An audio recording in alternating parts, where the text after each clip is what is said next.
Recording in progress. So students, today we are going to discuss around 6 to 7 topics.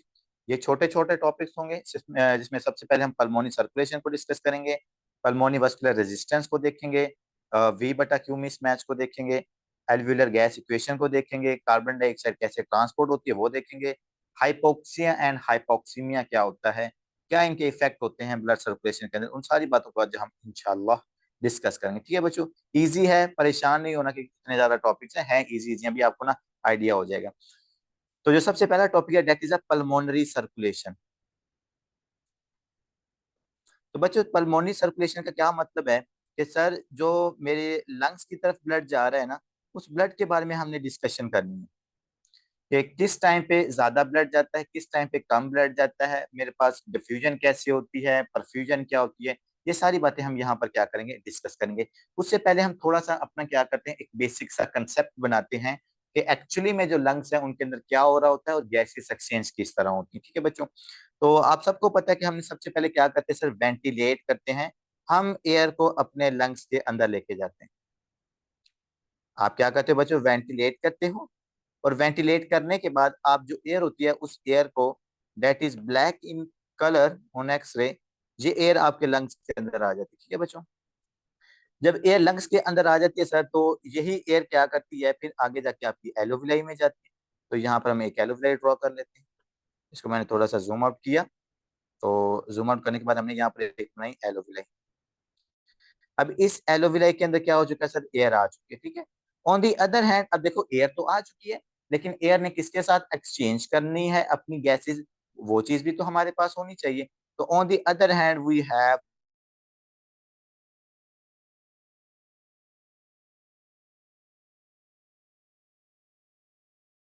Blood circulation. तो आपके पास यहाँ पर क्या होती है सर, होती है। तो ऊपर से ये एयर आ चुकी है बच्चों, और नीचे से हमारे पास क्या है, ब्यूटीफुल ब्लड भी आ चुका है। और ये ब्लड किसके जरिए है, कैपिलरीज के जरिए।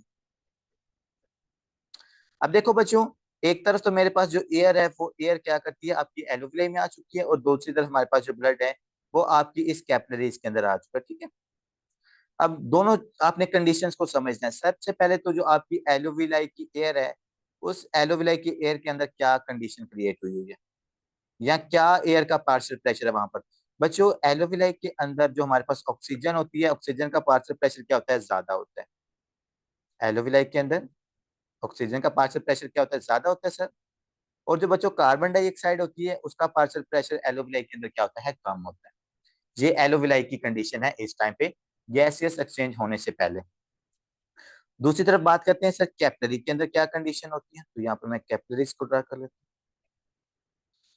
कैपिलरी के अंदर बच्चों क्या है, आपकी जो ऑक्सीजन है वो ऑक्सीजन कम है, और जो कैपिलरी के अंदर डीऑक्सीनेटेड ब्लड आया हुआ बच्चों, उसके अंदर कार्बन डाइऑक्साइड क्या है, ज्यादा है कार्बन डाइऑक्साइड। ठीक है, अब मेरा जो मोटिव है वो ये है, जो मकसद है हमारा, कि जो सर कैपिलरीज के अंदर ऑक्सीजन कम है वो हम क्या करें, उस ऑक्सीजन को इंक्रीज करें, और जो आपकी कैपिलरीज के अंदर कार्बन डाइऑक्साइड ज्यादा है उसको हम क्या करें, कम करें।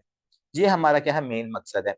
तो अगर आप दोनों को आपस में कंपेयर करके देखो, तो आपके पास एलोविलाई के अंदर क्या है सर, एलोविलाई के अंदर एयर है ज्यादा, और दूसरी तरफ आपके पास एलोविलाई के अंदर क्या है, कार्बन डाइऑक्साइड क्या है वहां पर है कम। आप सबको पता है कि हमेशा जो आपके पास, चाहे वो मटेरियल है, चाहे वो सब्सटेंसेस हैं, चाहे आपके पास गैसेस हैं, they always loves to move from high gradients to the low gradient, और from high pressure to the low pressure. अब देखो एलोविलाई के अंदर जो ऑक्सीजन का पार्शियल प्रेशर है वो क्या, वो ज्यादा है। अभी जब ऑक्सीजन का पार्शियल प्रेशर एलोविलाई में ज्यादा होगा, तो ऑक्सीजन क्या करेगी बच्चों, आपकी कैपिलरी के अंदर मूव करेगी। तो इसी तरह यहाँ पर कोई जादू नहीं होता कि जो आपके पास गैसेस से चेंज हो जाता है। अगर कोई आपसे पूछता है कि हाँ भाई, जो आपकी एयर आपके लंग्स में जाती है, वो एयर में जो ऑक्सीजन होती है वो आपके ब्लड में कैसे चली जाती है, तो आपने बताना डॉक्टर साहब, there is the pressure difference between the alveoli and the capillary oxygen partial pressure. क्योंकि वहां पर जो प्रेशर का डिफरेंस होता है ना एलोविलाई और कैपिलरीज के अंदर, उस डिफरेंस की वजह से जो ऑक्सीजन होती है वो एलोविलाई से कैपिलरी में मूव कर जाती है, और जो कार्बन डाइऑक्साइड होती है जिसका पार्शियल प्रेशर डीऑक्सीजनेटेड या कैपिलरी के अंदर जो ब्लड है उसके अंदर ज्यादा होता है, तो वो जो कार्बन डाइऑक्साइड होती है वो एलोविलाई में आ जाती है। तो जो हमारे पास नेट रिजल्ट फिर आता है, नेट रिजल्ट बच्चों आपके पास, पहले हम एलोविलाई का गैसेस एक्सचेंज होने के बाद फिर हम कैपिलरी का नेट रिजल्ट देखते हैं। ठीक है, अब एलोविलाई के अंदर पहले ऑक्सीजन कम थी, अब वो क्या ऑक्सीजन हो जाएगी, पहले ज्यादा थी अब वो क्या हो जाएगी कम, क्योंकि उसने आपके पास ब्लड को दे दिया ऑक्सीजन। अब इसके अंदर ज्यादा क्या हो जाएगी, कार्बन डाइऑक्साइड। कार्बन डाइऑक्साइड आपके पास ब्लड से कहां पर चली जाएगी, एलोविलाई के अंदर। On the other hand net जो चेंज आया आपकी कैपिलरी के अंदर बच्चों, ऑक्सीजन ज्यादा हो गई है, और जो यहाँ पर कार्बन डाइऑक्साइड थी जो आपने एलोविलाई के अंदर डाल दिया है, वो कार्बन डाइऑक्साइड क्या हो जाती है बच्चों, यहाँ पर कम हो जाती है। तो ये फिनोमिना होता है कि किस तरह आपके पास जो ऑक्सीजन होती है ब्लड के अंदर आती है, और जो कार्बन डाइऑक्साइड होती है बच्चों, वो आपकी एलोविलाई के अंदर जाती है। मेन पीछे रीजन क्या होता है, that difference of the partial pressures of both gases. If the pressure of oxygen is increased in the alveoli, it started to move from the alveoli towards your capillaries. And if there is an increased partial pressure of the carbon dioxide, it started to move from the capillaries towards the alveoli. That is a normal gaseous exchange. अब अगर मैं आपको थोड़ा सा इनको relate कराऊं, अब एक person है मेरे पास, वो गया हाई एल्टीट्यूड के ऊपर गया, ठीक है, क्या हाई एल्टीट्यूड पे गया, वहां पर जो ऑक्सीजन होती है एक्सटर्नल इन्वायरमेंट के अंदर बच्चों, वो ऑक्सीजन क्या होती है सर, कम होती है।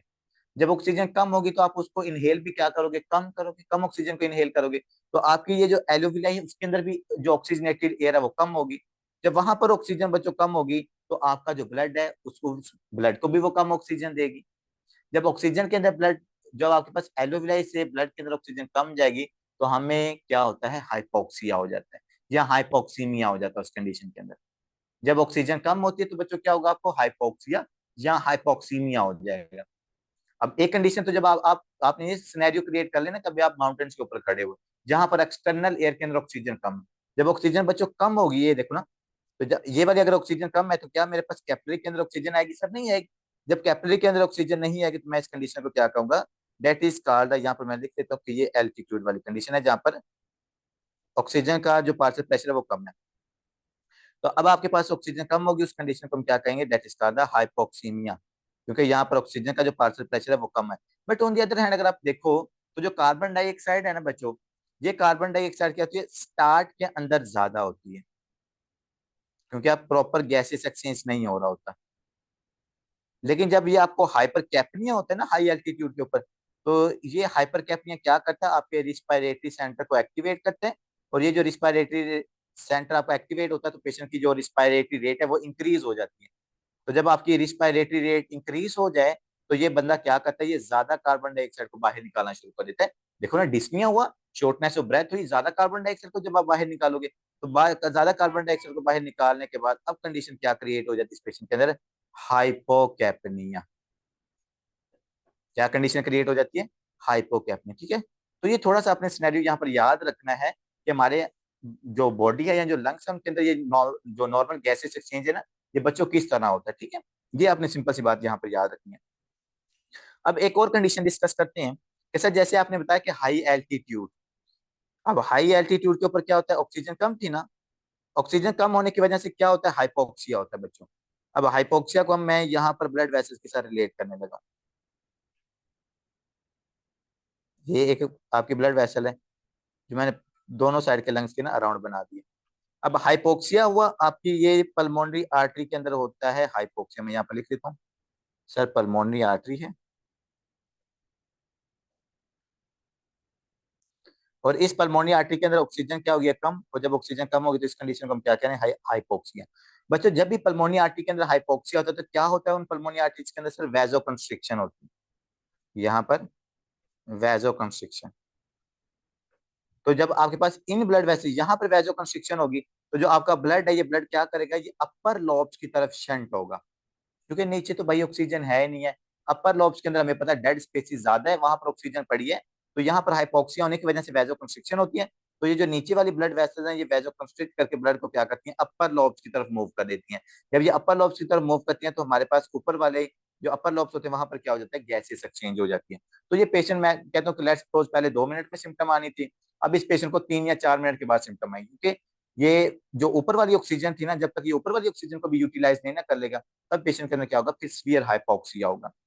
तो ये बात आपने हमेशा याद रखनी है, जब भी लंग्स के अंदर इनिशिएटिव हाइपोक्सिया होता है, तो लोअर लोब्स के अंदर ब्लड वेसल्स के अंदर वैजो कंस्ट्रिक्शन होती है, ब्लड शंट होता है अपर लोब्स की तरफ, अपर लोब्स के अंदर फिर गैसेस एक्सचेंज होता है थोड़ी देर के लिए, जब वहां पर भी ऑक्सीजन कम हो जाती है ना, फिर उस पेशेंट के अंदर क्या होता है, सीवियर हाइपोक्सिया या सीवियर हाइपोक्सीमिया वाली कंडीशन क्रिएट होती है। तो ये थोड़ा सा आपने क्या करना है, यहाँ पर कंसेप्ट को याद रखना है। दूसरे नंबर बच्चों, आपको एक और कंसेप्ट का पता होना चाहिए, दैट इज अ परफ्यूजन। कि सर परफ्यूजन क्या होता है?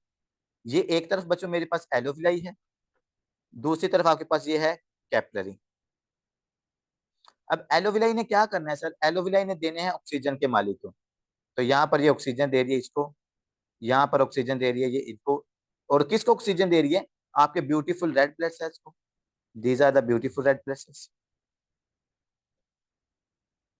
अब आपने जरा बात समझनी है, यहाँ पर मेरे पास है 5 रेड ब्लड सेल्स मैंने बनाए, और आपके पास ना 5 ही ऑक्सीजन के मालिक हो जाए, ठीक है। चलिए मैं कहता हूँ कि ऑक्सीजन के मालिक आपके पास 10 है।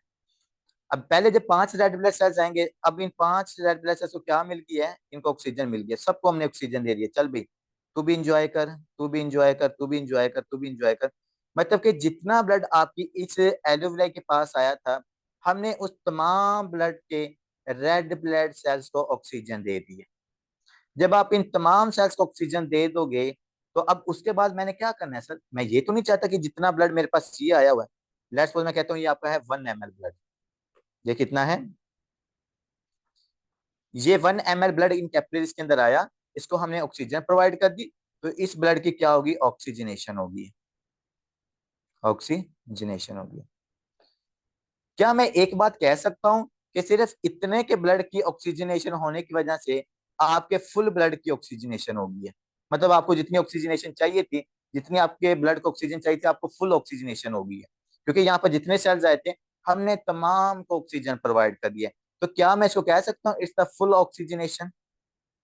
जी स्टूडेंट्स, क्या जितनी मुझे ऑक्सीजनेशन चाहिए थी, क्या वो यहाँ पर सारी ऑक्सीजनेशन होगी है, यहाँ भी कुछ बाकी रहती है? रहती है सर। बिल्कुल यहाँ पर रहती है बच्चों। मैंने यहाँ पर क्या लिखा हुआ है कि सर सिर्फ 1 ml ब्लड जो उस कैपिलरी के अंदर प्रेजेंट है, हमने सिर्फ उसको क्या किया? ऑक्सीजनेट किया।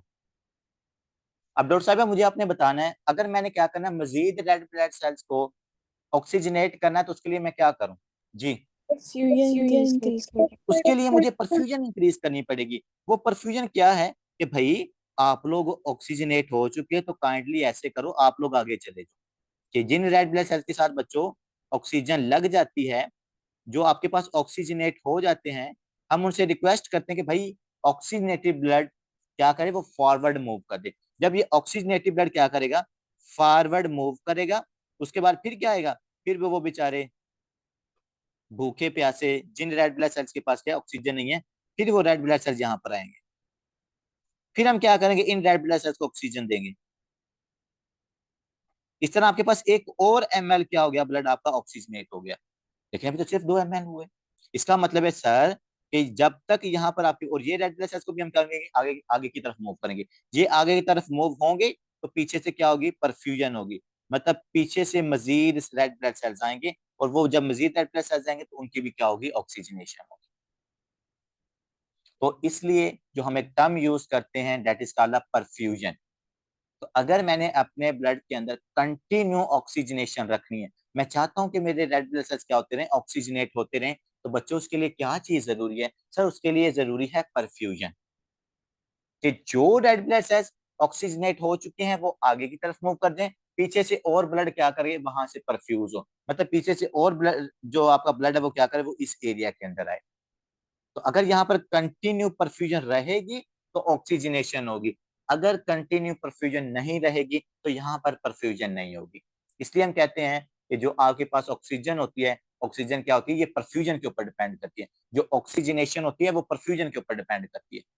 कि अगर ब्लड कंटिन्यूसली मूव करेगा तो उसकी क्या होती रहेगी? देखो मैंने कहा ना कि पहले 1 ml आया, वो ऑक्सीजनेट हुआ, हमने कहा चल भाई आगे हो, पीछे से और ब्लड को आने दे। पीछे से और डीऑक्सीजनेटेड ब्लड आया, हमने उसे कार्बन डाइऑक्साइड निकाली, उसको ऑक्सीजन दी, चल भी भाई तू भी परफ्यूज, तू आगे मूव हो जा, पीछे से और ब्लड आए। बच्चों इस तरह ये साइकिल चलता रहेगा, तो आपके पास क्या होती रहेगी? ऑक्सीजनेटेड ब्लड की होती रहेगी।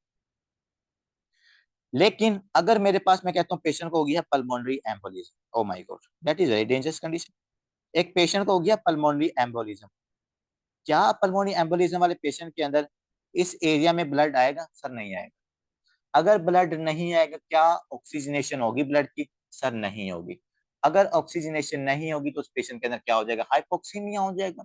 और वही डिस्निया, टेकिपनिया, चेस्ट पेन, इस तरह की सिम्टम उस पेशेंट के अंदर आपको देखने को मिलती है। तो बात बताने का मकसद ये है कि अगर आप चाहते हो कि ऑक्सीजन ब्लड में आए, कार्बन डाइऑक्साइड बाहर जाए, तो इसके लिए जरूरी है कि आप क्या करो? ब्लड की परफ्यूजन करो। क्योंकि देखो, अगर मैं एक चीज मैं देखता हूँ, डिफ्यूजन डिफ्यूजन हम कहते हैं कि सर एक तरफ ऑक्सीजन ज्यादा है, आपके ब्लड के अंदर ऑक्सीजन कम है, तो आपके पास ये ऑक्सीजन क्या करेगी? इस तरफ मूव करेगी, आपके रेड ब्लड सेल्स की तरफ मूव करेगी, ठीक है। लेकिन बच्चों, जब ये आपके रेड ब्लड सेल्स क्या करेंगे? ऑक्सीजनेट हो जाएंगे। जब आपकी ब्लड वेसल्स का और जब आपकी एलोविलाई का जो पार्शियल प्रेशर ऑक्सीजन का जब वो सेम हो जाएगा, तो मजीद हमारे पास क्या नहीं होगी बच्चों? ऑक्सीजनेशन नहीं होगी। तो यहाँ पर डिफ्यूजन से ज्यादा क्या इंपॉर्टेंट है? परफ्यूजन इंपॉर्टेंट है, कि अगर मैं ब्लड के सेगमेंट्स को चेंज करता रहूंगा तो मेरे पास ऑक्सीजनेशन होती रहेगी। अगर मैं उसको चेंज नहीं करूंगा तो डिफ्यूजन तो होगी, वो मेरे पास रेड ब्लड सेल्स तो आपके पास ऑक्सीजनेट हो जाएंगे, लेकिन मजीद ब्लड आपके पास क्या होगा? परफ्यूज नहीं होगा, या मजीद रेड ब्लड सेल आपका ऑक्सीजनेट नहीं होगा। तो इस कंडीशन को हम कहते हैं, that is called the perfusion limitation, या परफ्यूजन लिमिटेशन, ठीक है। कि जिसके अंदर अगर आप अपने ब्लड को ऑक्सीजनेट करना है, अपने ब्लड से कार्बन डाइऑक्साइड को रिमूव करना है, तो बच्चों उसके लिए आपको क्या करनी पड़ेगी? परफ्यूजन करनी पड़ेगी। समझते हैं अब आपकी बुक ने क्या लिखा है? आपकी बुक लिखती है कि सर नॉर्मली पल्मोनी सर्कुलेशन के लिए आपके पास क्या जरूरी होना चाहिए? Low resistance and high compliance system है, ठीक है। देखो, जब मैं ऑक्सीजनेट कर लूंगा ना, इंस्पायर कर लूंगा, तो इंस्पायर करने के बाद क्या होगा? मेरे लंग्स एक्सपैंड हो जाएंगे, तो मतलब इनकी कंप्लायंस इंक्रीज हो जाएगी। फिर दूसरी तरफ मैं क्या चाहता हूँ? कि आपका ब्लड आप मेरे लंग्स की तरफ आए, और वो उसके जरिए फिर क्या होगा? अब आप ऊपर से इंस्पायरेशन कर लिए, नीचे से परफ्यूजन हो जाएगी, तो गैसेस एक्सचेंज हो जाएगा, ठीक है। तो नॉर्मली वो क्या कह रहे हैं कि इंस्पायरेशन के अंदर लो रेजिस्टेंस होती है हमारे पास, ठीक है। जो लो रेजिस्टेंस होती है, इसी वजह से तो हम क्या करते हैं ना, इजीली इंस्पायर करते हैं गैस को। लो रेजिस्टेंस हाई कंप्लायंस ये वाला सिस्टम होता है जब आपने गैसेस एक्सचेंज करवाना होता है। देखो दूसरे नंबर पर वो लिखते हैं a decrease in partial pressure of the oxygen. तो बच्चों मैंने आपको बताया हुआ है, जहां पर कैपिटल ए आए ना, जहां पर कैपिटल ए आता है, चाहे वो PaO2 हो, PaCO2 हो, तो आपके पास एलोविलाई का पार्शियल प्रेशर होता है। तो यहाँ पर P कैपिटल O2 का मतलब है कि जो आपकी ये ब्यूटीफुल एलोविलाई है, इसके अंदर जो ऑक्सीजन का पार्शियल प्रेशर है ना, ये इसके बारे में बात हो रही है। अगर यहाँ पर लिखा होता है ना P small o2, तो बच्चों उसका मतलब होना था जो आपका ब्लड है ना, उसके अंदर जो ऑक्सीजन का पार्शियल प्रेशर है। तो बात असल में वो ये बता रहे हैं, a decrease in partial pressure of the oxygen in alveoli causes the hypoxic vasoconstriction। वही बात मैंने आपको ऑलरेडी बता चुकी, अगर आप ऑक्सीजन को एयर लंग्स में नहीं लेके जाओगे, तो हमारे पास ऑक्सीजन की डेफिशिएंसी की वजह से क्या हो जाएगा? वैजो कंस्ट्रिक्शन हो जाएगी। जब ये वैजो कंस्ट्रिक्शन होगी हमारे पास, और किन की वैजो कंस्ट्रिक्शन हो रही है? आपकी पल्मोनी आर्टरीज की। तो जब उनकी बच्चों वैजो कंस्ट्रिक्शन होगी, that shift blood away from the poorly ventilated regions of the lungs to the well ventilated regions of the lungs. तो जिन एरियाज की तरफ ऑक्सीजन कम जा रही है, उन एरियाज की तरफ हम क्या करेंगे? कैपिलरीज को कंस्ट्रिक्ट करवाएंगे, आर्टरीज को कंस्ट्रिक्ट करवाएंगे, ताकि ब्लड उन एरियाज की तरफ मूव कर जाए, जैसे आपके अपर लोब्स हैं, उस एरिया की तरफ आपका ब्लड मूव कर जाए जहां पर क्या प्रेजेंट है? ऑक्सीजन है। तो हम क्या करवा सकें? इजीली गैसेस एक्सचेंज आपके पास, मैक्सिमम गैसेस एक्सचेंज हो सके। तो ये जो सारी कंडीशन बच्चों, आपकी कंपनसेटरी मैकेनिज्म है। अगर ऑक्सीजन कम हो रही है तो आपके लंग्स ने कुछ ना कुछ तो बेचारे ने कोई करना होता है ना, आपके लंग्स ने कुछ ना कुछ तो कंपनसेटरी मैकेनिज्म होगा ना, ताकि वो किसी हद तक क्या कर सकें? उस स्ट्रेस कंडीशन को हम पास कर सकें। इसी तरह जब आप डाइविंग करते हो, तो वो डाइविंग के अंदर भी ऐसे होता है कि आप थोड़ी देर के लिए तो सर्वाइव करते हो, लेकिन अगर आप कंटिन्यूसली, जब हमारे पास पूरे लंग्स के अंदर ऑक्सीजन खत्म हो जाए और उसके अंदर वाटर चला जाए, लंग्स के अंदर गैसेस एक्सचेंज प्रॉपरली ना हो, तो बंदा कोलैप्स कर जाता है। तो इसी तरह ये ऑक्सीजन हमारे पास क्या होती है? वो डाइविंग के अंदर भी बच्चों वैसो कंस्ट्रिक्शन होती है। दूसरे पर जो हाई एल्टीट्यूड के अंदर बंदा बैठा हो ना, उसके अंदर भी वैसो कंस्ट्रिक्शन ही हो रही है। तो ये चीज आपने याद रखना। मैं इसलिए इनको मैंने ये बात 70-100 दफा बता दी ताकि ये आपका कंसेप्ट क्लियर हो जाए। बच्चों आगे आते हैं, what is the perfusion limitation and what is the diffusion limitation. These are the two important conditions, ठीक है। बच्चों परफ्यूजन लिमिटेशन मैंने आपको ऑलरेडी बता दिया है कि ये मेरे पास लिमिट है, कि अगर मेरे पास ब्लड परफ्यूज करेगा लंग्स के अंदर कंटिन्यूसली, तो ही मेरे पास ऑक्सीजनेशन होगी, तो ही मेरे पास कार्बन डाइऑक्साइड ब्लड से मूव होगी। अगर परफ्यूजन नहीं होगी, तो ना ऑक्सीजन ब्लड में जाएगी, ना कार्बन डाइऑक्साइड वहां से रिमूव होगी। इसलिए हम इसको कह रहे हैं that is a perfusion limitation. Perfusion limitation कौन कौन सी गैसेस करवाती हैं? एक तो सबसे पहले आपके पास है ऑक्सीजन। ऑक्सीजन को भाई परफ्यूजन चाहिए होती है, क्योंकि जितने रेड ब्लड सेल्स आए वो ऑक्सीजनेट हो गए। अब हम चाहते हैं कि नया ब्लड वहां पर आए ताकि हम उसको ऑक्सीजनेट कर सकें।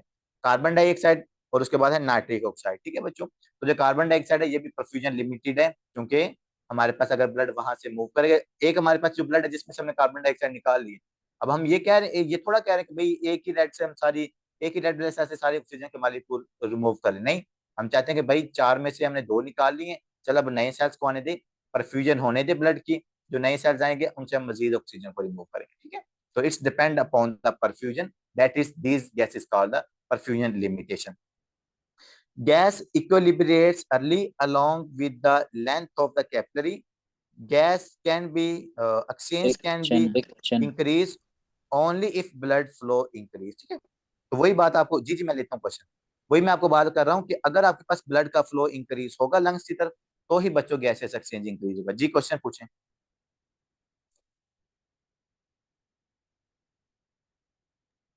सर, ये नाइट्रिक ये ऑक्साइड नाइट्रिक किधर आ गई ऑक्साइड किधर आ गई है? यार नाइट्रिक ऑक्साइड गैस भी आपके लंग्स के अंदर जाती है। ठीक है, नाइट्रिक ऑक्साइड एनवायरनमेंट के अंदर भी प्रेजेंट होती है, और नाइट्रिक ऑक्साइड गैस की भी यही प्रॉपर्टी होती है कि वो परफ्यूजन लिमिटेड होती है। ठीक है, तो 0.7 या सर, ये 0.8% तो एनवायरनमेंट के अंदर ये डेंजरस गैस नहीं भी हो प्रेजेंट होती है नाइट्रिक सर, ऑक्साइड। ये तो आप इसको डेंजरस नहीं परफ्यूज, हो जी क्या कह रहे हैं? सर, ये डेंजरस नहीं होगी नाइट्रिक ऑक्साइड अगर मैंने सर ये इनहेल कर रहे डेंजरस हैं? नहीं होगी नाइट्रिक ऑक्साइड अगर भाई मैंने स्मॉल इनहेल अमाउंट के कर अंदर रहे हैं? डेंजरस नहीं है, स्मॉल अमाउंट के अंदर, वैसे स्मॉल अमाउंट के अंदर आप कार्बन मोनोऑक्साइड भी लंग्स के अंदर लेके जाते हैं। आपने देखा नहीं नहीं है। कि कहीं पर अगर फैक्ट्री में आग लगी है या कहीं पर रास्ते में कहीं पर आग लगी है, तो आप small amount of carbon dioxide को भी अपने लंग्स के अंदर क्या करते हो, लेके जाते हो। लेकिन उससे ये तो नहीं होता कि मतलब आप, और आपने नोटिस भी किया होगा, आपको भाई सिम्टम्स भी आते हैं। अगर उसकी ज्यादा अमाउंट इनहेल कर लो तो आपको डिस्कियां वाली सिम्टम्स भी आती हैं। तो डेंजरस तो ये है, लेकिन अगर इसकी ज्यादा अमाउंट हो जाए, बट स्मॉल अमाउंट होती है, ट्रीजर अमाउंट के अंदर ये प्रेजेंट होती है 0.78 या 0.8 के अंदर, तो वो हमारे लिए उस हिसाब से इतनी डेंजरस नहीं होती। ठीक है, बट स्मॉल अमाउंट तो, ऑफ कार्बन डाइऑक्साइड भी बच्चों आप इनहेल करते हो, तो, नाइट्रिक ऑक्साइड भी इनहेल करते हो, लेकिन जब ज्यादा अमाउंट इनहेल करोगे ना, तो फिर उसकी वजह से कार्बन मोनोऑक्साइड पॉइजनिंग होगी, साइनाइड पॉइजनिंग होगी, नाइट्रिक ऑक्साइड पॉइजनिंग होगी। ठीक है, लेकिन नाइट्रिक ऑक्साइड पॉइजनिंग ज्यादा नहीं होती। अब आगे डिस्कस करते हैं बच्चों कि what is the diffusion limitation, कि सर किस कंडीशन के अंदर हमारी ये जो गैसेज है ना ये डिफ्यूजन लिमिटेड हो जाती है, कि फिर ये डिफ्यूजन पे अफेक्ट मतलब कि डिपेंडेंट हो जाती है, फिर ये परफ्यूजन के ऊपर डिपेंडेंट नहीं होती। डिफ्यूजन लिमिटेशन कौन कौन सी गैस है बच्चे? सबसे पहले तो आपके पास ऑक्सीजन और कार्बन डाइऑक्साइड, लेकिन ऑक्सीजन ऐसे नहीं है, ऑक्सीजन परफ्यूजन लिमिटेड है, ये डिफ्यूजन लिमिटेड नहीं होते। ये डिफ्यूजन लिमिटेड सिर्फ दो कंडीशन में है, एम्फीसीमा के अंदर एंड फाइब्रोसिस के अंदर। तो आपने जरा बात समझनी है, क्या ये आपने सर क्या बात कर दी बच्चों? ये मेरे पास एलोविलाई है, ये मेरे पास क्या हो गया, कैपिलरी होगी। यहाँ पर क्या पड़ी हुई है, ऑक्सीजन। यहाँ पर क्या पड़े हुए हैं, आपके रेड ब्लड सेल्स। पेशेंट को क्या कंडीशन है सर? पेशेंट के अंदर है फाइब्रोसिस, तो यहाँ पर है फाइब्रोसिस।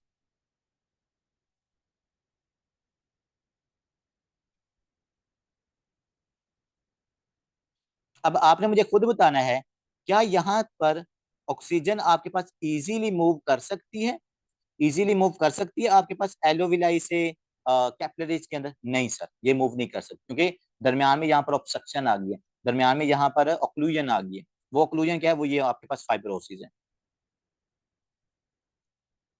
तो इस कंडीशन के अंदर अगर आप नोटिस करो, तो अगर मेरे पास थोड़ी अमाउंट ऑफ ऑक्सीजन आपके यहाँ पर कैपिलरीज के अंदर आ रही है ना, अगर आपके पास ब्लड के अंदर आ भी रही है, तो बच्चों ये डिफ्यूजन के ऊपर, ये डिफ्यूजन की वजह से आ रही है। ये किसके ऊपर अब डिपेंड डिपेंड हो रही है?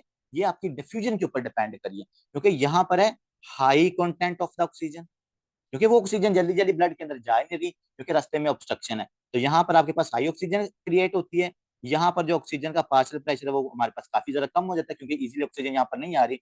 तो जब आपके पास इतना ज्यादा डिफरेंस क्रिएट हो जाए, लेट्स सपोज मैं कहता हूँ यहाँ पर डिफरेंस क्रिएट हो रहा है 40 मिलीमीटर मर्करी प्रेशर का, इतना प्रेशर डिक्रीज आपके पास क्रिएट हो रहा है, डिफरेंस क्रिएट हो रहा है, तो उसकी वजह से फिर जो स्मॉल अमाउंट ऑफ ऑक्सीजन आपके पास एलोविलाई से कैपिलरीज के अंदर जा रही है बच्चों, तो वो डिफ्यूजन की वजह से जाएगी, वो आप परफ्यूजन की वजह से नहीं जाएगी। क्योंकि जो आपके ये रेड ब्लड सेल्स आ रहे हैं ना यहाँ पर, अगर ये मेरे पास 5 है ना, तो इनमें से मैंने सिर्फ 2 को ऑक्सीजन दी है, मैंने सबको ऑक्सीजन ही नहीं दी क्योंकि इतनी ऑक्सीजन इजीली वहां पर जा नहीं दी।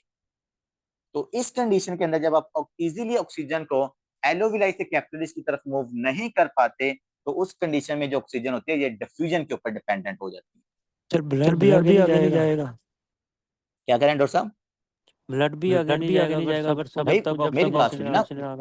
ब्लड जाता रहे, मैं कहता हूँ ब्लड परफ्यूजन आपके पास हो रही है, परफ्यूजन हो रही है, लेकिन परफ्यूजन की वजह से मुझे यहाँ पर फायदा नहीं हो रहा, परफ्यूजन की वजह से यहाँ पर ऑक्सीजनेशन नहीं हो रही, क्योंकि परफ्यूजन की वजह से ऑक्सीजनेशन यहाँ पर तब प्रॉपरली होगी जब मेरे 5 के 5 रेड ब्लड सेल्स के ऊपर क्या लगे, ऑक्सीजन लगे। लेकिन ये 5 में से सिर्फ 2 को ऑक्सीजन मिल रही है, 3 बेचारे खाली हाथ जा रहे हैं। सर ये 3 में से डीऑक्सीजनेटेड वो ब्लड। खाली हाथ जा रहे हैं। तो इस वजह से हाई प्रेशर डिफरेंस क्रिएट होने की वजह से जो ऑक्सीजन है वो क्या करती है, 2-3 मालिक्यूल उसके डिफ्यूजन की वजह से मूव कर रहे हैं, वो इजीली वहां पर मूव नहीं कर रहे। ठीक है, तो इन पैथोलॉजीज के अंदर जो क्या कह रहे हैं डॉक्टर साहब? मैं कह रहा हूँ जिसको ऑक्सीजनेशन ब्लड ऑक्सीजनेशन नहीं हुई वो डीऑक्सीजनेटेड ब्लड ही लेफ्ट साइड पे चला जाएगा हार्ट के। भाई वो डीऑक्सीजनेटेड ब्लड ही जाता है रेड ब्लड सेल्स, वो डीऑक्सीजनेटेड ही जाएगा। उनमें से 5 में से हमने 2 से ही कार्बन डाइऑक्साइड को मूव करवाया, बाकी से हमने कार्बन डाइऑक्साइड को भी मूव नहीं करवाया। इसलिए तो इन पेशेंट्स के अंदर हाइपोक्सीमिया और हाइपरकैप्निया की कंडीशन क्रिएट होती है। जी ओके सर। हाँ जी। तो डॉक्टर साहब वो जो आपके पास खाली हाथ जा रहे हैं तो जाहिर बात उनके ऊपर कार्बन डाइऑक्साइड तो रहेगी और उनके अंदर जो ऑक्सीजन है वो हमारे पास डेफिशिएंट हो जाती है। तो फाइब्रोसिस वाले पेशेंट के आपने सिम्टम्स देखी हैं? फाइब्रोसिस वाले जो पेशेंट या एम्फीसीमा वाले जो पेशेंट्स होते हैं उनके अंदर हाइपोक्सीमिया क्रिएट होता है या नहीं होता है? सर होता है। फाइब्रोसिस वाले पेशेंट के अंदर हाइपोक्सिया क्रिएट होता है, वो डिस्निया टेकिपनिया इन कंडीशन के साथ पेशेंट प्रेजेंट करते हैं, हाइपरकैप्निया भी क्रिएट होता है। तो ये चीज आपने याद रखनी है। जब एम्फीसीमा या फाइब्रोसिस होती है, जब हमारे पास प्रॉपरली गैसियस एक्सचेंज नहीं हो रहा होता, तो उस कंडीशन में ऑक्सीजन डिफ्यूजन पे डिपेंड करती है, यहाँ पर वो परफ्यूजन पे डिपेंड नहीं करती। और जो आपकी कार्बन डाइऑक्साइड गैस है भाई, कार्बन डाइऑक्साइड तो है ही डिफ्यूजन लिमिटेड है। कार्बन डाइऑक्साइड क्या है? ये तो है ही डिफ्यूजन लिमिटेड है, ये परफ्यूजन के ऊपर इफेक्ट नहीं करती। देखो ये इसलिए तो ज्यादा खतरनाक है। पता है कार्बन डाइऑक्साइड क्यों ज्यादा खतरनाक है? बच्चों कार्बन डाइऑक्साइड इसलिए ज्यादा डेंजरस होती है क्योंकि ये कंटिन्यूसली आपके ब्लड के अंदर मूव करती रहती है, कंटिन्यूसली ब्लड के अंदर आती रहती है। समझ रहे हो? क्योंकि इसका कोई partial pressure create he let's suppose normally हमारे पास क्या होता है, ऑक्सीजन मेरे पास अगर एलोविलाई के अंदर 100 है, तो जब कैपिलरीज के अंदर उसका पार्शियल प्रेशर 100 क्रिएट हो जाता है तो अब ये ज्यादा मूव नहीं करती ऑक्सीजन। लेकिन जो कार्बन डाइऑक्साइड है और सॉरी कार्बन मोनोऑक्साइड है, इसका अगर एलोविलाई के अंदर 100 या 1000 मिलीमीटर मर्करी प्रेशर है ना, तो ये जो पार्शियल इसका पार्शियल प्रेशर है ना, वो ब्लड के अंदर क्रिएट ही नहीं होता इतना। जो वो क्रिएट नहीं होता तो कंटिन्यूसली कार्बन डाइऑक्साइड मूव करती रहती है आपके ब्लड के अंदर, जिसकी वजह से high amount of carbon dioxide toxicity क्या हो जाती है, उस पेशेंट के अंदर प्रेजेंट हो जाती है। मतलब इतनी ज्यादा कार्बन डाइऑक्साइड आपके ब्लड के अंदर मूव कर जाती है। समझ? तो ये चीज आपने यहाँ पर याद रखनी है। Why carbon dioxide is so dangerous कि अगर आप थोड़ा सा भी कार्बन मोनोऑक्साइड के साथ आपका मतलब एक्सपोजर हो ना, विद इन फ्यू सेकंड्स आपको डिस्निया टेकिपनिया वाली सिम्टम आना शुरू हो जाती है। क्यों? क्योंकि कार्बन डाइऑक्साइड कोई हमारे पास वो परफ्यूजन लिमिटेड नहीं है, वो आती है आपके लंग्स के अंदर और कंटिन्यूसली आपके पास क्या करती है, ब्लड के अंदर चली जाती है, उसकी हाई अमाउंट ऑफ ब्लड के अंदर चली जाती है। तो जब वो हाई अमाउंट जाएगी तो वो क्या करेगी, रेड ब्लड सेल से जाके ऑक्सीजन को उतारेगी। जब वहां से ऑक्सीजन को उतारेगी तो आपकी जो टिश्यूज है उनको ऑक्सीजन नहीं मिलेगी, हाइपोक्सिया होगा, उसके बाद कार्बन डाइऑक्साइड नहीं निकलेगी, हाइपरकैप्निया होगा। ठीक है, तो ये वाली कंडीशंस क्रिएट हो जाती है। इसलिए carbon dioxide is very dangerous gas. यहाँ पर समझे डिफ्यूजन लिमिटेड में क्या लिखा है, गैस डज नॉट इक्विलिब्रेट, लिखा गैस डज नॉट इक्विलिब्रेट।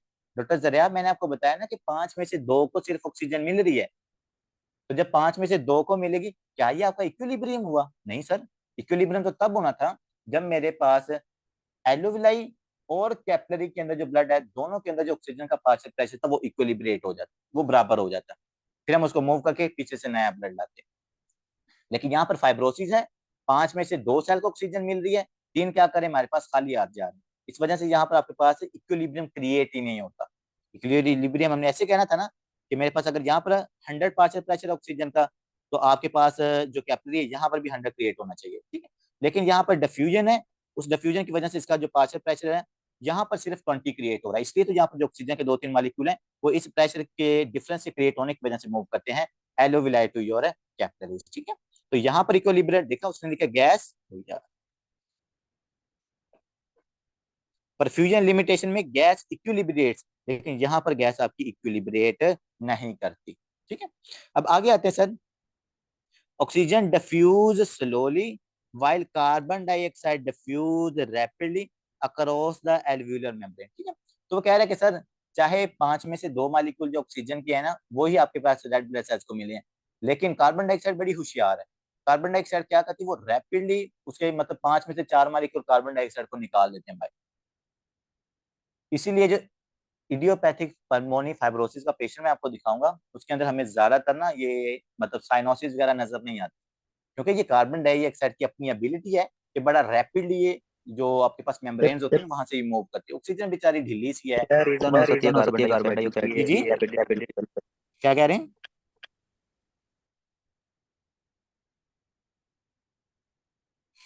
यार एक तो आप पता नहीं उधर आपस में बोल जाते हो। तो ऑक्सीजन यहाँ पर स्लोली मूव करती है। रीजन क्या है?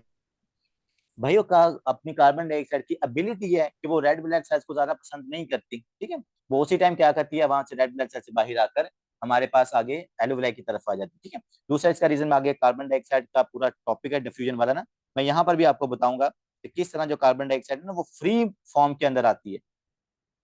फ्री फॉर्म के अंदर आती है, फिर कुछ carbon dioxide red blood sales के अंदर आ रही होती है, कुछ बाइकार्बोनेट के साथ आ रही होती है। तो वो 3 रिसोर्सेज से आ रही होती है, तो अगर हम उसका एक रिसोर्स रोक भी दें तो वो 2 के जरिए क्या कर जाती है, मूव कर जाती है। ठीक है, तो आगे जाके हम पढ़ेंगे। बाकी ये क्या है, कार्बन डाइऑक्साइड की अपनी नेचर है कि वो रैपिडली मूव कर सकती है। Disease states, disease state lead to the diffusion limitation, वही है पल्मोनी फाइब्रोसिस होगी तो उसकी वजह से डिफ्यूजन लिमिटेशन होगी, are more likely to cause the hypoxia and the hypercapnia. ठीक है जी, तो इन कंडीशंस के अंदर पेशेंट के अंदर हाइपोक्सिया और हाइपरकैप्निया वाली कंडीशंस क्रिएट हो सकती है। That is not the normal gaseous exchange. ठीक है, ये चीज आपने यहाँ पर याद रखनी है। अब दूसरी तरफ आते हैं बच्चों, ये एक फार्मूला लिखा हुआ है, पहले ग्राफ को देख लेते हैं। ग्राफ के अंदर वो आपको ये बता रहा है, सबसे ऊपर लिखा हुआ है एक तरफ ये लिखा PO2, मतलब कि एलोविलाई का पार्शियल प्रेशर है ऑक्सीजन का, एलोविलाई। ये क्या है, PaO2, मतलब ये कि जो आपकी कैपिलरी ना उसके अंदर ऑक्सीजन का प्रेशर। दूसरी तरफ आते हैं बच्चों कार्बन डाइऑक्साइड का, जो आपकी एलोविलाई में उसमें एलोविलाई के अंदर जो पार्शियल प्रेशर है कार्बन डाइऑक्साइड का वो, और यहाँ पर लिखा हुआ आपके पास partial pressure carbon dioxide into your capillaries. ठीक है, ये वाली हम देखते हैं कि सर ये वाले ग्राफ का क्या मतलब है। एक तरफ एलोविलाई है, एक तरफ मेरे पास क्या है, ऑक्सीजन। बात हमने पॉइंट 1 से हमने बात को स्टार्ट करना है। सर पॉइंट 1 के अंदर ये होता है कि जो मेरे पास ऑक्सीजन का पार्शियल प्रेशर है वो हमारे पास क्या होता है, स्टार्ट के अंदर कम होता है। ठीक है, जैसे मैंने आपको कहा था कि 5 जो रेड ब्लड सेल्स हैं वो आपके पास खाली हाथ जाते हैं। ठीक है? जब आपके पास इन 5 रेड ब्लड सेल्स को स्टार्ट के अंदर, तो जो आपके पास ये खाली हाथ है ना, इसका मतलब है कि जो ब्लड की अंदर ऑक्सीजन का पार्शियल प्रेशर वो क्या है, कम है, वो यहाँ पर आपके पास कम है, लेट्स सपोज वो 2 है। जब आपके पास ब्लड की परफ्यूजन होगी तो परफ्यूजन के बाद हमारे पास ये रेड ब्लड सेल्स को ऑक्सीजन मिलेगी, इसको भी मिलेगी, इसको भी मिलेगी, सबको ऑक्सीजन मिल जाती है। ठीक है, जब इनको बच्चों ऑक्सीजन मिल जाएगी तो अब दोनों का पार्शियल प्रेशर, जो आपकी एलोविलाई का और जो आपकी कैपिलरीज है, दोनों का पार्शियल प्रेशर क्या होगा, इक्विलिब्रेट हो जाएगा। ठीक है, तो वो जो इक्विलिब्रेट हो रहा है वो इस पॉइंट के ऊपर आ रहा है, पॉइंट मैं जिसको कहता हूँ पॉइंट 2। अब यहाँ पर जो आपका ब्लड है उसके अंदर जो ऑक्सीजन का पार्शियल प्रेशर और जो आपकी एलोविलाई है उसके अंदर ऑक्सीजन का पार्शियल प्रेशर क्या हो जाता है, सिमिलर हो जाता है। जब ये सिमिलर हो जाएगा बच्चों तो अब ये एनी मोर क्या करेगा, यहाँ पर गैसेस एक्सचेंज नहीं होगा। ये गैसेस एक्सचेंज कब होगा, जब मैं क्या करूंगा, दोबारा ऐसा ब्लड यहाँ पर लेके आऊंगा, पॉइंट 1 वाला ये वाला ब्लड लेके आऊंगा जिसका पार्शियल प्रेशर ऑक्सीजन का कम हो।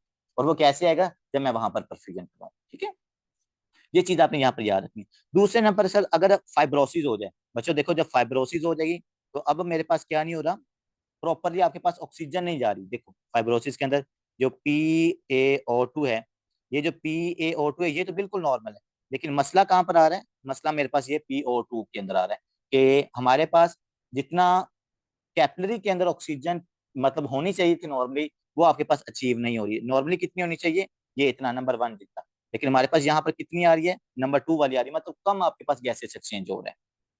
और ये कम क्यों हो रहा है, because of the fibrosis, because of the diffusion limitation. तो ये इस बात का ये मतलब होता है। कार्बन डाइऑक्साइड का बच्चों आप देखो, तो कार्बन डाइऑक्साइड क्या है, PaO2। देखो PaO2 के अंदर जो कार्बन डाइऑक्साइड है ये हमारे पास कम होती है।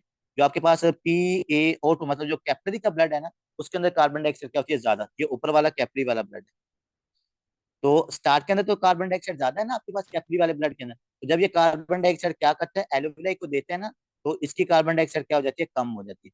जब वो कम हो जाती है, मतलब कि सिमिलर हो जाती है, जितना पार्शियल प्रेशर कार्बन डाइऑक्साइड का एल्वेओलाई में, जितना कैपिलरी के अंदर जब वो सिमिलर हो जाता है, तो फिर हम किसके ऊपर डिपेंडेंट हो जाते हैं? परफ्यूजन के अंदर, कि अब नया ब्लड आएगा, उसके अंदर नए कार्बन डाइऑक्साइड के मालिक्यूल।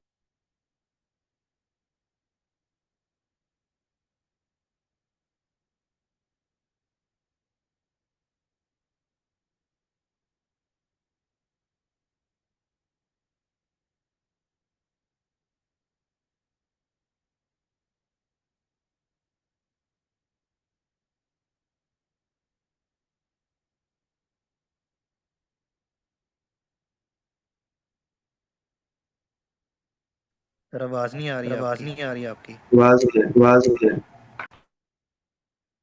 अब आ रही है? जी जी सर। सर अब आ जी रही सर। है। हाँ, तो मैं ये कह रहा हूँ कि बच्चों जो कार्बन डाइऑक्साइड होती है ना, जो नंबर पॉइंट 3 है, तो कार्बन डाइऑक्साइड क्या है? ये डिफ्यूजन लिमिटेड होती है, क्योंकि आपकी कैपिलरी एल्वेओलाई के अंदर ज्यादा कार्बन मोनोऑक्साइड होती है, ब्लड के अंदर तो कार्बन नॉर्मली तो होती नहीं है, तो वो कंटिन्यूसली एल्वेओलाई से कैपिलरी के अंदर कार्बन मोनोऑक्साइड मूव करती रहती है, इसलिए ये ग्राफ क्या है? कंटिन्यूसली आपका इंक्रीज होता रहता है। ठीक है, मतलब कि कार्बन मोनोऑक्साइड कंटिन्यूसली डिफ्यूज हो रही है। ये ग्राफ आपने यहाँ पर याद रखना है। अब बच्चों आते हैं ऊपर की तरफ के, सर ये फार्मूले के अंदर क्या लिखा हुआ? फार्मूला अगर आपने याद रखना है वेल एंड गुड, नहीं भी याद रखना तो इसका कोई ज्यादा इंपॉर्टेंट नहीं है, पूछा नहीं हुआ कहीं पर। सर ये सर ये ग्राफ का एक बार फिर जरा जरा ओवरव्यू ओवरव्यू दीजिएगा। दीजिएगा। जी जी,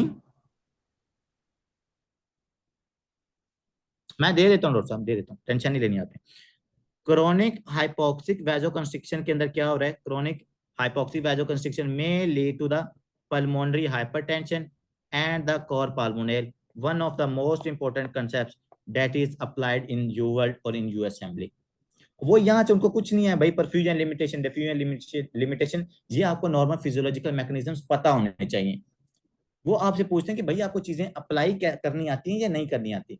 जैसा कि आपको मैं सिनेरियो क्रिएट करके देता हूँ कि एक मेरे पास पेशेंट पर्सन है, वो पर्सन आपके पास जाता है हाई एल्टीट्यूड के ऊपर, ठीक है। अब वो हाई एल्टीट्यूड के ऊपर गया है, उसको वहां पर ना मौसम बड़ा पसंद आ गया, ठीक है। जैसे हम कहते हैं कि किर्गिस्तान में वो अलारचा के पहाड़ों के ऊपर यूनिवर्सिटी बना दी है, अब बच्चों ने वहां पर जाना शुरू कर दिया। अब वो हाई एल्टीट्यूड है ना बच्चों, तो वहां पर ऑक्सीजन क्या होगी? लेट्स सपोज कम होती है, ठीक है।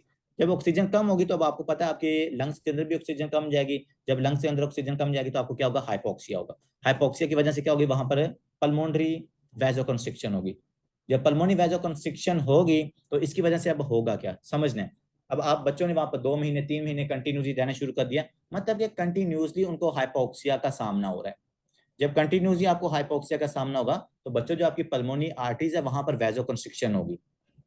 जब वहां पर वैसोकंस्ट्रिक्शन होगी तो जो आपका राइट वेंट्रिकल है, राइट वेंट्रिकल क्या करता है सर? राइट वेंट्रिकल ब्लड को आपकी पल्मोनरी ट्रंक और पल्मोनरी आर्टरीज की तरफ पुश करता होता है।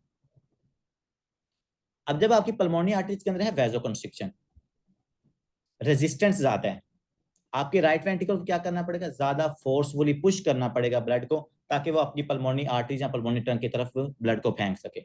अब ये काम बेचारे ने 1 हफ्ता किया, 2 हफ्ते किया, 1 महीना किया, आपके राइट हार्ट ने 2 महीने किया, 3 महीने। 3 महीने बाद जाके आपका राइट वेंट्रिकल की क्या होना शुरू होगी? हाइपरट्रॉफी होना शुरू होगी। जब हाइपरट्रॉफी होगी तो हाइपरट्रॉफी के बाद आपको पता है उसका ल्यूमन कम हो जाएगा। जब ल्यूमन कम होगा पहले नंबर पे तो आपके पास जहाँ जो ब्लड आपके पास पल्मोनरी ट्रंक के अंदर जाना था वो कम होना शुरू हो गया, ठीक है। लेकिन स्टिल आपका जो हार्ट है वो क्या करता रहेगा? फोर्सफुली कॉन्ट्रैक्ट करता रहेगा। After 6 month continuously forcefully contraction की वजह से आपका जो राइट वेंट्रिकल है वो क्या हो जाता है? फेल हो जाता है। और वो क्यों फेल हो रहा है? हाई एल्टीट्यूड था, हाइपोक्सिया था, पल्मोनरी वैसोकंस्ट्रिक्शन थी, आफ्टर लोड ज्यादा था, आपके राइट वेंट्रिकल को ज्यादा फोर्सफुली ब्लड को फेंकना पड़ता था पल्मोनरी ट्रंक में। 6 महीने से वो बेचारा फेंक रहा है, एट द एंड आपके पास क्या हो जाता है? Right heart failure. बच्चा आपके पास प्रेजेंट कैसे करेगा? पेरिफेरल एडीमा के साथ, असाइटस के साथ, नटमैग लीवर के साथ, लोअर लिम्स की एडीमा के साथ वो पेशेंट आपके पास प्रेजेंट कर रहा है। क्यों? रीजन मैंने आपको बता दिया। और इस कंडीशन को हम बच्चों में क्या कहते हैं? That is called the cor pulmonale. कि अगर आपको पल्मोनरी वैसोकंस्ट्रिक्शन होती है, वैसोकंस्ट्रिक्शन की वजह से एरिया कम होगा, एरिया कम होगा तो प्रेशर ज्यादा हो जाएगा, तो उस कंडीशन को जब प्रेशर ज्यादा हो जाएगा पल्मोनरी आर्टरीज में तो उसको हम कहते हैं पल्मोनरी हाइपरटेंशन। तो पल्मोनरी हाइपरटेंशन की वजह से राइट हार्ट फेल हुआ, और राइट हार्ट फेल की वजह से आपको ये एडिमा वाली सिम्टम्स आ रही हैं। तो अगर लंग्स के अंदर कोई प्रॉब्लम होने की वजह से आपका राइट हार्ट फेल होता है, इस कंडीशन को हम कहते हैं दैट इज कॉल्ड कोर पाल्मोनल, ठीक है। कोर पाल्मोनल क्या होता है? लंग्स के अंदर कोई प्रॉब्लम है, लंग्स के अंदर प्रॉब्लम होने की वजह से अगर आपका राइट हार्ट फेलियर हो जाए, this condition is called the cor pulmonale condition. ठीक है, I hope so it make sense. आगे आते हैं बच्चों डिफ्यूजन।